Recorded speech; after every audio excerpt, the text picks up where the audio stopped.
실제로 쓸 수 있는 그 대체 에너지가 바이오연료가 유일하다고 보시면 됩니다. 현재로 쓸 수 있는 게. 그래서 바이오연료를 갖다 해외에서 많이 보급을 하고 있고 국내에서도 이제 시범 보고 시작했는데요.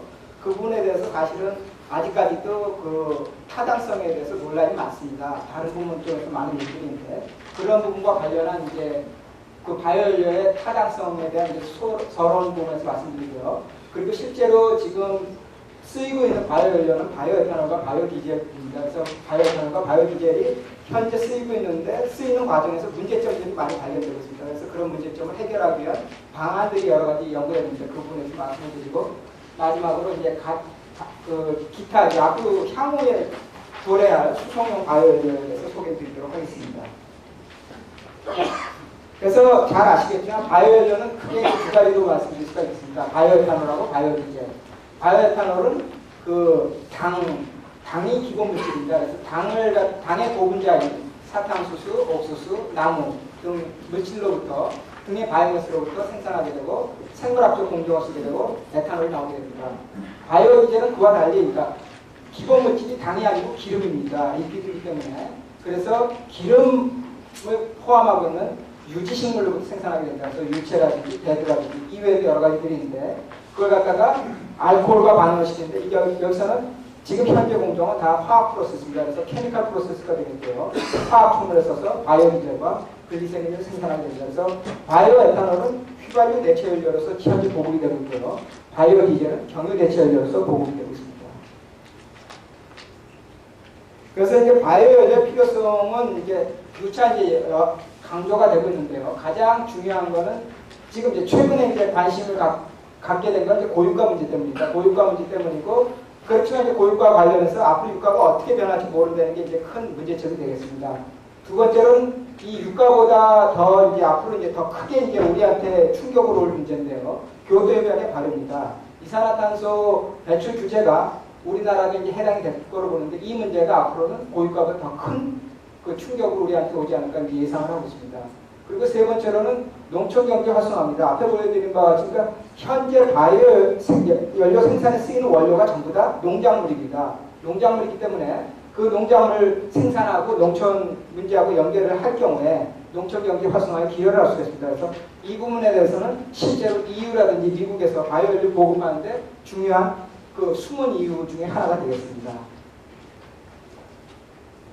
그래서 바이오연료 특징은 그러니까 화석연료와 달리 그러니까 재생에너지라는 게 이제 큰 특징이고요. 그 다음에 이산화탄소의 그 순 증가 효과가 없다는 게 두 번째 특징이 되겠습니다. 그리고 가장 그러니까 여태까지 잘 언급이 되지 않았던 가장 중요한 특징 하나가 바로 현재의 인프라에서 바로 쓸 수 있다는 게 아주 중요한 그 바이오연료의 특징이라고 할 수 있겠습니다. 그러니까 현재의 차량에서 그리고 현재의 연료 유통 구조 하에서 바로 쓸 수 있다는 게 아주 큰 특징이라고 할 수 있겠습니다. 그래서 실제로 해외에서 바이오연료 보급은 다 기존 주유소 유통 구조를 통해서 이루어지고 있습니다. 그래서 그러니까 미국의 경우에 그러니까 바이오디젤 20% 혼합 연료를 쓰고 이제 바이오디젤 20%, 그 다음에 에탄올을 85% 혼합한 가솔린, 그 다음에 에탄올을 10% 혼합한 가솔린을 이렇게 주유소에서 일반 주유소에서 판매하고 있습니다. 마찬가지로 국내에서도 2002년부터 바이오디젤 20% 혼합 경유를 수도권하고 전라북도에서 시범 보급을 해오고 있습니다. 산업자하고 지정 주유소에서. 그래서 현재 한 200여 군데 주유소니까 SK라든지 LG라든지 이런데 폴마크를 달고 있는 200여 군데 주유소에서 실제로 지금 일반 차량을 상대로 판매를 하고 있습니다. 그래서 두 번째는 이제 재생에너지로서의 장점인데요. 요새 유가가 특히 올라서 이제 문제가 되고 있는데요. 그 유가 향후 전망이 대단히 불확실합니다. 그렇지만 과거의 경험으로 볼 때 유가가 올라갈 거라는 것만은 틀림없다라는 식으로 지금 보고들이 있습니다. 그래가지고 요건 이제 좀 최악의 시나리오인데요. 골드만삭스에 의하면은 2010년 경에는 100불에 도달할 거라는 이제 그런 전망을 하고 있습니다. 그와 반대로 브라질의 이제 바이오탄올 생산 원가입니다. 생산 원가 경우에는 그 원료, 그러니까 사탕수수 재배 경작 기술 등의 발달로 인해 가지고 계속 생산 원가 자체는 꾸준히 감소하고 있습니다. 물론 이 생산 원가가 시장 판매 가격하고 같지는 않습니다. 하지만 생산 원가 자체는 꾸준히 감소하고 있다는 것 같다고 보여드리겠습니다. 그래서 바이오연료가 이런 장점 때문에 전 세계적으로 보급량이 크게 늘어나고 있습니다. 뒤에서 다시 보여드리겠죠. 크게 늘어나고 있는데 그 크게 늘어나는 보급 과정에서 문제점도 여러 가지 발견이 되고 있습니다. 가장 첫 번째 문제가 바로 지금 유통구조라든지 차량이라든지 모든 것들이 석유에 딱 맞게, 석유에 최적으로 맞게 지금 모든 게 구축이 되어 있습니다.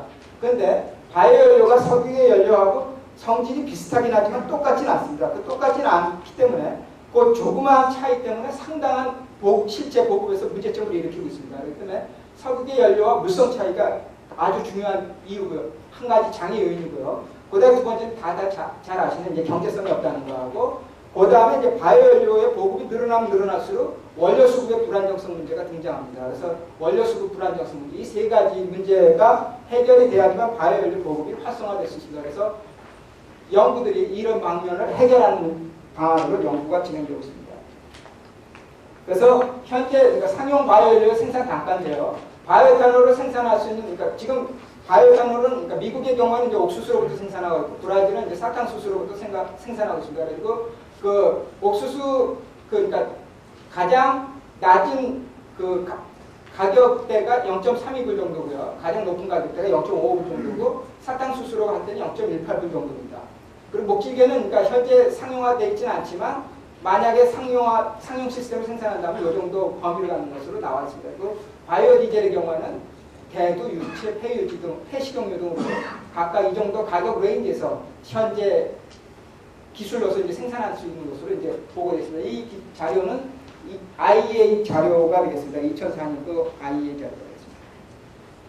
그래서 현재로서는 이제 바이오 연료가 그 가격 경쟁성이 없기 때문에 전 세계적으로 세금 감면이라는 그런 인센티브를 통해서 바이오연료의 보급을 활성화를 지원하고 있습니다. 그래서 그러니까 독일이라든지 프랑스라든지 스페인이라든지 미국, 한국 각각 나라들이 각각 세금 감면을 해주고 있습니다. 그래서 우리나라 경우에는 이제 바이오 디젤을 지금 현재 보급하고 있기 때문에 바이오 디젤 경우에 약 380원에서 400원 정도의 이제 리터당 세금 감면을 해서, 그러니까 특소세 감면이 이 정도 해당되겠습니다. 이 정도 감면을 함으로써 보급이 될 수 있도록 지원을 하고 있습니다.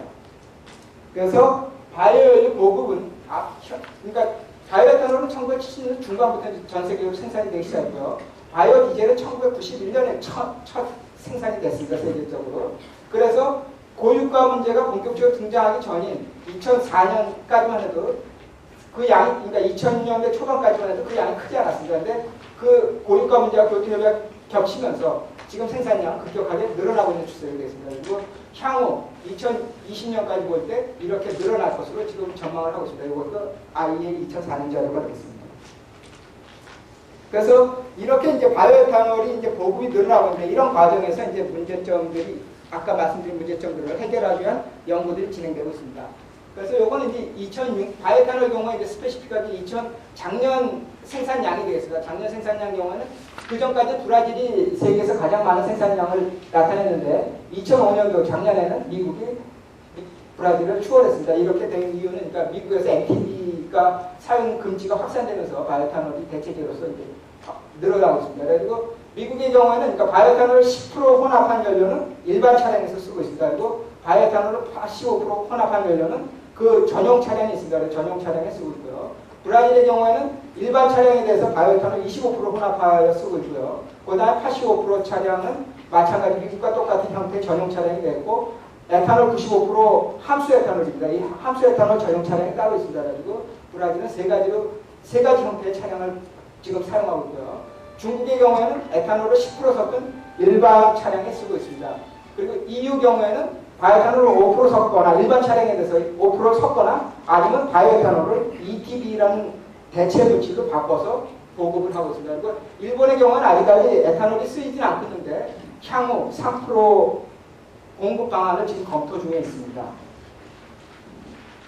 그래서 바이오에탄올이 이제 실제로 이제 우리나라에서도 이제 바이오에탄올 보급 문제에 대해서 관심이 있어서 검토가 됐는데요. 바이오에탄올을 실제로 보급하려고 보니까 여러 가지 문제점이 나타났습니다.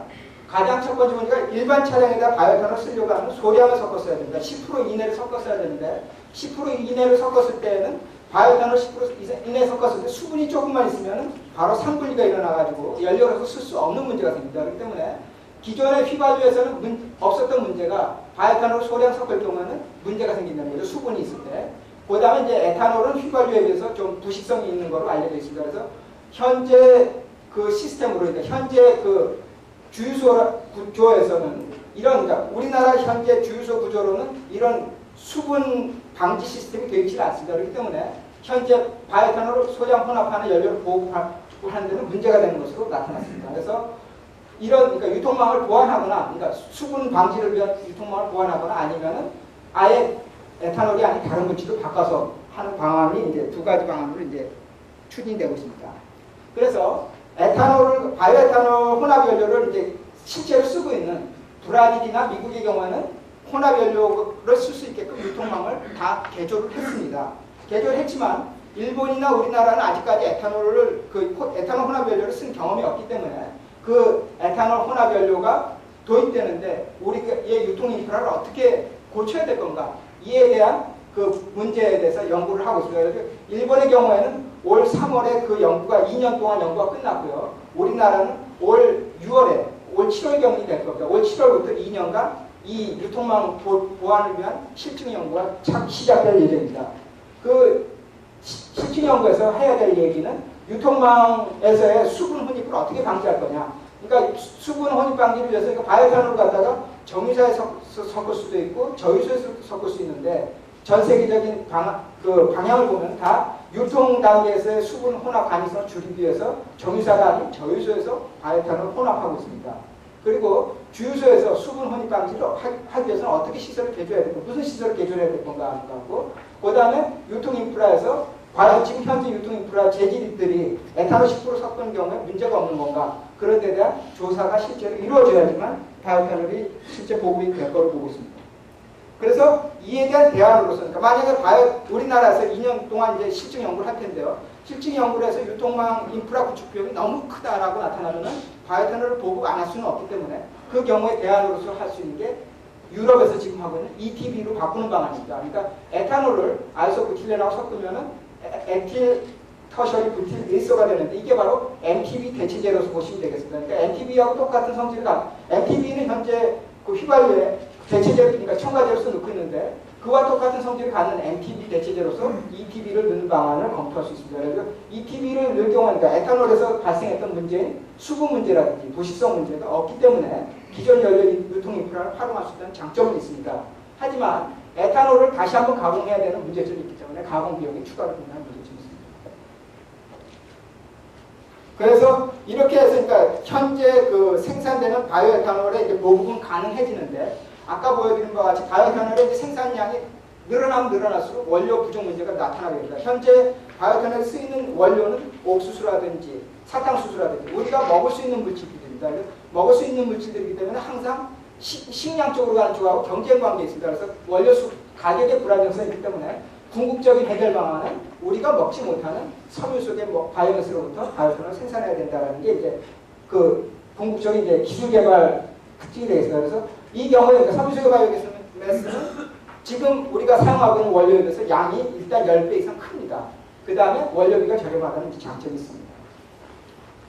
그래서 섬유계 바이오매스로부터 에탄올 생산 공정은 아주 오랫동안, 그러니까 20년 이상, 30년 가까이 지금 연구를 해오고 있는데 아직까지도 상용화되지 못하고 있습니다. 그리고 그 특징은 뭘까 같으면 원료의, 그러니까 바이오매스 구조가 리그닌하고 헤미셀로스하고 셀룰로스라는 물질의 복합체로 되어 있습니다. 그런데 이 헤미셀로스하고 셀룰로스는 당의 보분자입니다. 그러니까 이 헤미셀로스와 셀룰로스는 바이오에탄올을 만들 수 있는 원료 물질인데 비해서 리그닌은 바이오에탄올을 만들 수 없는 물질입니다. 그러니까 리그닌을 갖다가 효율적으로 분리해내는 게 가장 핵심이 되겠습니다. 그러니까 리그닌을 갖다가 떼내기 위해서, 그러니까 헤미셀로스가 그 열에 비해서 열에 상대적으로 약하기 때문에 헤미셀로스 먼저 떼내고, 그 다음에 리그닌과 셀룰로스에서 다시 분리하는 이런 시스템으로 지금 연구들을 하고 있습니다.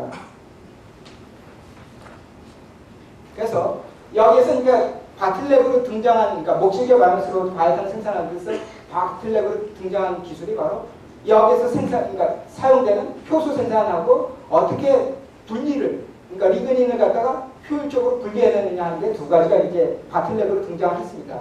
했는데 효소 경우에는 그러니까 미국에서 그 DO에서 지원해가지고 그 효소 전문 회사인 노보사와 제넨코사에서 셀룰라제 저가 생산 기술을 작년에 개발했다고 발표를 했습니다. 그래가지고 기존 공정 대비 효소 생산 비용을 20분의 1로 낮출 수 있다라고 이제 얘기를 했고요.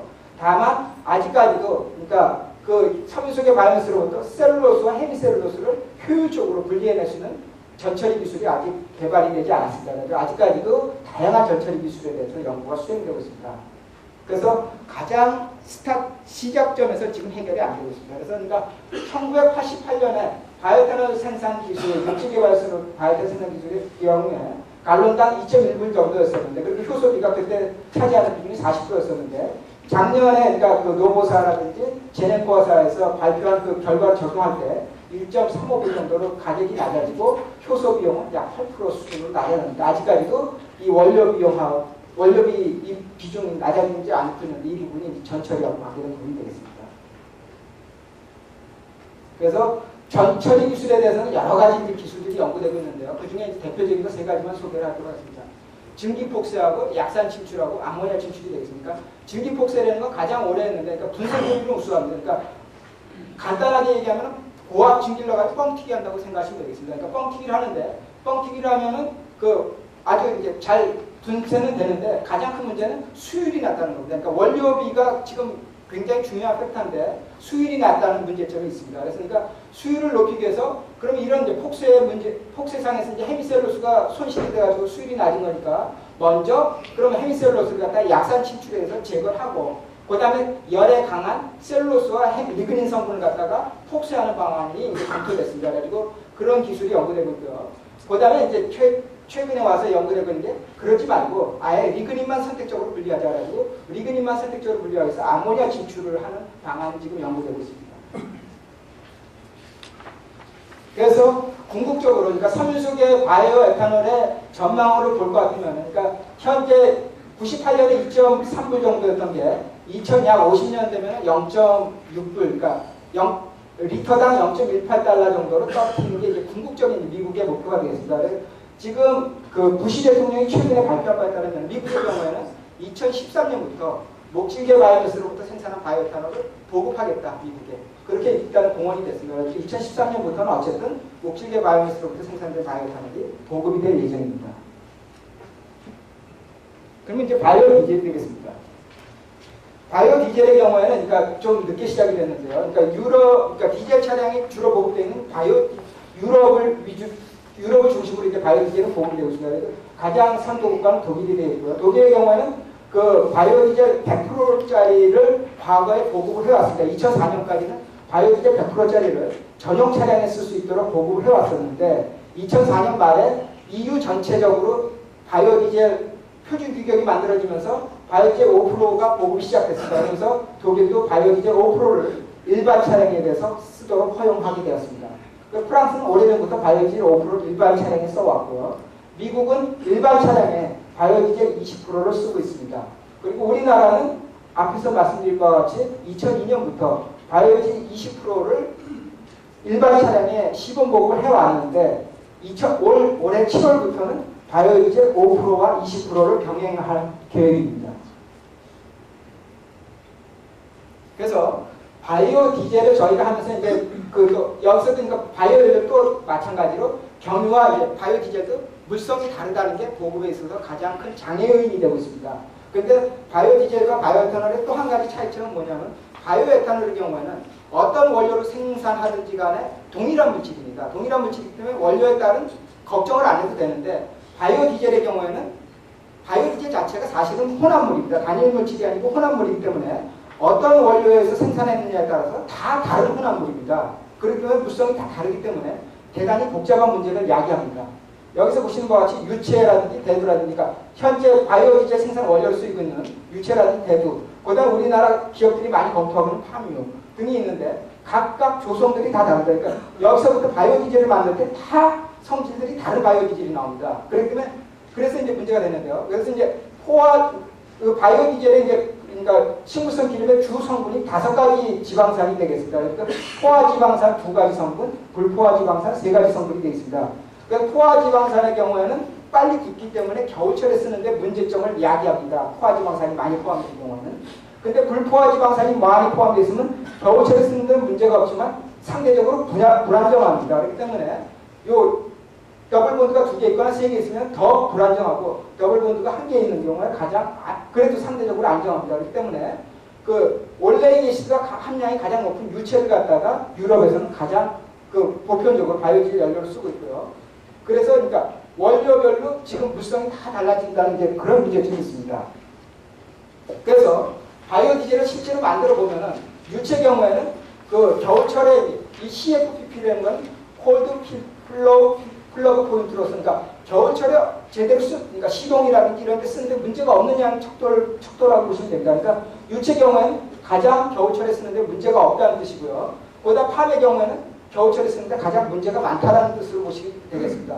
그리고 산화 안정성이 되겠습니다. 그러니까 연료로서의 저장 안정성이 되겠습니다. 연료로서의 저장 안정성은 유체라든지 대두가 상대적으로 팜에 비해서 떨어집니다.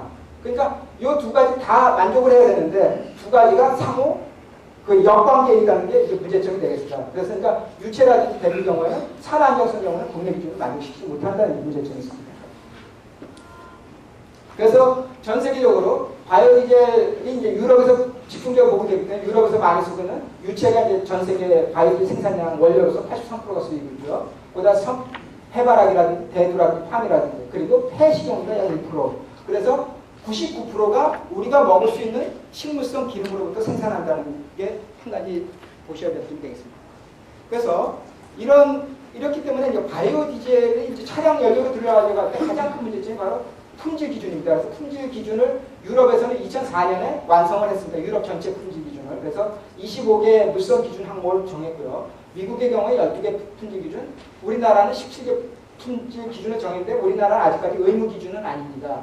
그래서 유럽의 경우는 이렇게 25개 물성 기준이라고 정했는데 정하고 여기에다 또 한 가지 조건을 다르게 반드시 유체로부터 만든 바이오디젤에 대해서 이 25개 물성을 만족해야 된다라고 이제 되어 있습니다.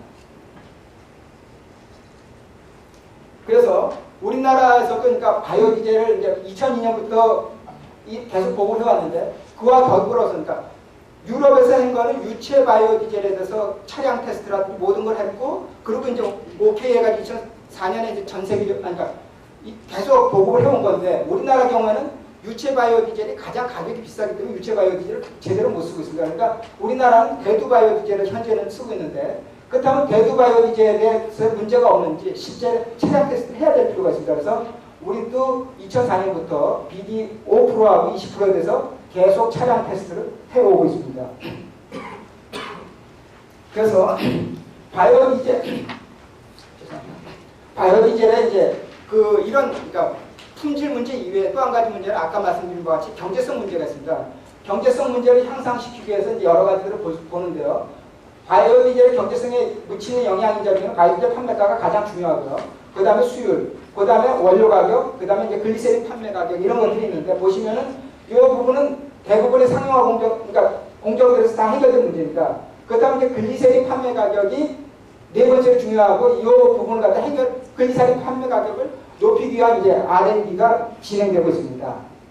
그래서 바이오디젤 생산 공정에서 보시면 지금 현재 쓰고 있는 촉매는 다 알칼리 촉매 KOH 또는 NaOH입니다. 그래서 KOH나 NaOH를 메탄올에 녹여서 쓰고 있는데 녹여서 쓰다 보니까 반응이 끝난 다음에 나오면은 그 촉매가 여기서 씻겨 같이 나오게 됩니다. 같이 나오면은 중화하고 재중화하고 그런 과정을 거치면서 얻어지는 글리세린은 순도가 85%밖에 되지 않습니다. 그러니까 이렇게 저순도의 글리세린을 생산할 경우에는 판매 가격이 상당히 낮습니다. 그렇기 때문에 이런 문제를 해결하기 위해서 최근에 연구가 되고 있는 게 현재 쓰고 있는 글리세린 순도가 낮은 이유가 여기서 쓰이는 촉매가 액상 촉매이기 때문입니다. 그래서 그렇다면 이런 문제를 해결하기 위해서는 이 액상 촉매를 갖다가 고체 촉매로 바꿔보자. 고체 촉매로 바꾼다면은 글리세린 순도를 갖다가 98%까지 높일 수가 있습니다. 그래서 그러니까 현재 상용화 공정은 다 액상 촉매 쓰고 있지만 고체 촉매 또는 무촉매를 쓰는 바이오디젤 생산 공정 기술 개발이 이루어지고 있습니다. 그래서 그 고체 촉매 경우에는 프랑스에서 지금 세계 최초로 상용화 공정을 짓고 있고요. 무촉매 공정은 아직까지 시험실에서 연구 단계가 되겠습니다.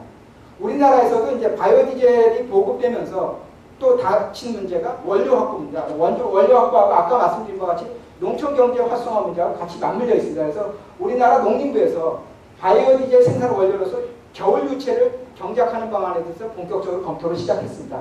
그래서 그 부분에 따르면, 그러니까 겨울 유체, 그러니까 벼 농사가 끝난 다음에 추수한 다음에 이모작으로 겨울 유체를 심자 해가지고 그 겨울 유체를 심을 수 있는 대상 지역으로 꼽는 게 바로 요 부분이 되겠습니다. 이렇게 보라색으로 나타낸 부분이 되겠고요. 면적으로는 한 60만 헥타르 정도 됩니다. 그러니까 최대 면적으로는. 그래서 이렇게 이제 면적을 확보하고 여기에 대해서 그러니까 유체를 이제 심어야 되는데 유체 이왕이면 그 생산량이 좋고 그다음에 물성이 좋은 유체를 심자 해가지고 거기에 대한 기술 개발이 이루어져서 여기 목포작물 시험장에 장영석 박사가 개발한 유체종이 되겠습니다. 여기 선망이라는 유체종인데 이건 재래종이고요.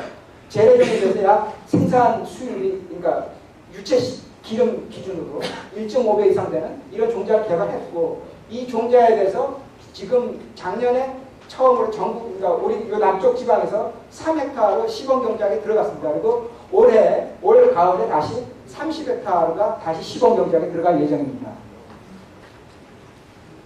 그리고 이렇게 이제 그러니까 앞에서 말씀드린 바와 같이 지금까지 바이오디젤 생산 공장에 사용되고 있는 원료는 전부 다 먹는 기름입니다. 근데 먹는 기름 앞에서 말씀드린 바와 같이 바이오탄올에서도 목질계 바이오매스를 하듯이 바이오디젤에서도 못 먹는 원료로 가자라는 쪽으로 지금 연구가 진행되고 있습니다. 그래서 대표적인 비식용 물질로서 대표적인 게 자트로파라는 게 있습니다. 자트로파 이 열매는 그 열매 기름에는 독성이 있어서 사람이 먹을 수는 없습니다. 그렇기 때문에 자트로파를 갖다가 재배해서 그 원료를 바이오디젤 생산 원료로 쓰자라는 이제 개념으로 이제 전 세계적으로 이제 연구가 진행되고 있고요. 특히 이 연구에 대해서 인도하고 중국이 많이 하고 있습니다. 중국의 경우에는 이제 에너지 크랍의 개념으로서 묘목장을 설치하고 여기서 키운 다음에 산으로 바로 이식하는 이런 이제 본격적인 시스템이 작년에 시작돼서 지금 진행되고 있습니다. 그래서 이건 자트로파 씨앗이 되겠습니다. 그 자트로파하고 또 한 가지 이제 못 먹는 원료로서는 폐 유지가 있겠습니다. 그러니까 전 세계적으로 지금 많이 사용하는 원료는 동물성 우지가 되겠습니다. 그러니까 우리나라는 해당이 안 되지만 동물성 우지하고 우리나라에서는 이제 폐식용유 이런 것들이 이제 지금 대상이 되는데 이 폐유지 경우에는 그 깨끗한 식물성 기름에 비해서 유리지방 산함량이 높습니다. 그렇기 때문에 앞에서 말씀드린 알칼리 촉매를 직접 쓰는 게 불가능하기 때문에 유리지방산을 먼저 산촉매에서 바이오디젤을 만드는 1단계 반응을 거치고 그 다음에 기존 상용화 공정인 염기촉매를 이용하는 공정을 하기 위한 2단계 공정으로서 폐유지로부터 바이오디젤 생산하는 공정이 개발되고 있습니다. 그리고 그 국내에서 이제 바이오디젤 보급과 관련해서 2002년부터 계속 해왔는데 그와 관련해서 마지막 그러니까 상자부에서 이제 최종적으로 우리가 시범 보급하는 과정에서 얻은 경험을 바탕으로 이제 최종적으로 확정을 했습니다. 그래가지고 바이오디젤의 과거에는 바이오디젤 생산 업체들이 직접 주유소에 갖다 주면 주유소에서 바이오디젤 20% 혼합 연료를 만들어서 일반 차량에 팔았습니다.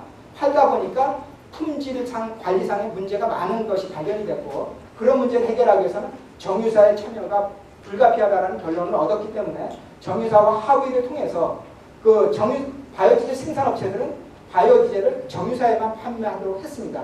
그래서 정유사에 판매하면 정유사에서 바이오디젤을 5% 이하 섞어서 일반 바이오디젤 5% 이하 섞어서 주유소에 보급하도록 하고 또 한 가지 기존 바이오디젤 20% 보급하던 개념은 바이오디젤 생산업체에서 정유사로부터 경유를 사서 바이오디젤 20%를 만들어서 운수업체에 직접 보급 판매하는 그런 방식으로 최종적으로 유통 방식이 확정이 됐고요. 이 방식은 올해 7월 1일부터 유효할 예정입니다. 그래서 기타 수송, 그러니까 현재까지는 상용화되지 않았지만 기타 수송 바이오디젤 연료로서 이제 연구되고 있는 게 피셔트로프 디젤이 되겠습니다. 그러니까 앞에서 말씀드린 그 목질계 바이오매스를 갖다가 섬유소계 바이오매스를 갖다가 열분해서 가스화한 다음에 피셔트로프 반응해서 디젤 대체율을 생산할 수 있습니다.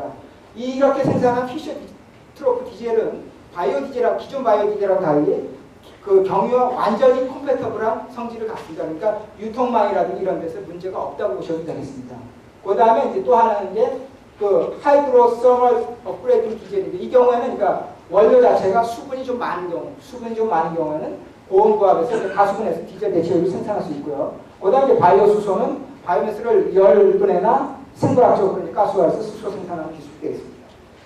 그리고 마지막으로 그 2010년 이후에 바이오의 경제성 전망 자료를 보여드리도록 하겠습니다. 그러니까 목질계 에탄올 경우에는 그러니까 궁극적으로는 그 약 0.28달러 정도, 그러니까 낙관적 경우에 이렇게 보고 있고요. 그 다음에 최악이, 그러니까 원료 가격이, 원료 조달 가격에 따라서 이렇게 달라지신다고 보시면 되겠습니다.